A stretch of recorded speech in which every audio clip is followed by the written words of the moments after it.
Boas celtistas, tremendo de onte, xa non queda nada, xa queda aí un pouquiño para a matrícula que dice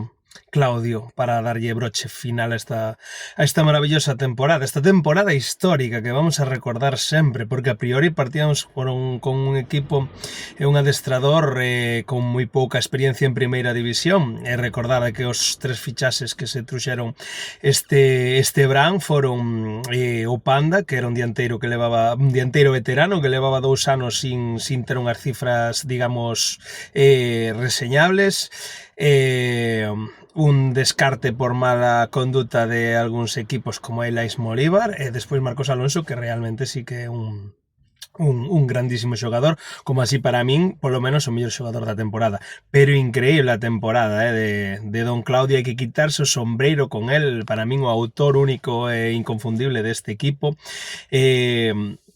Oín unha crítica, vamos, unha reseña de periodistas de fútbol a nivel nacional que din de Claudio que é un xogador que sabe controlar moi ben, que se adaptou moi ben a este fútbol moderno de 5 cambios, e que está quitándolle moitísimo partido a isto. Onte resistimos en unha cancha moi complicada, xa non é a primeira vez que nos sorprende modificando o partido no banquillo. Que opinades vos?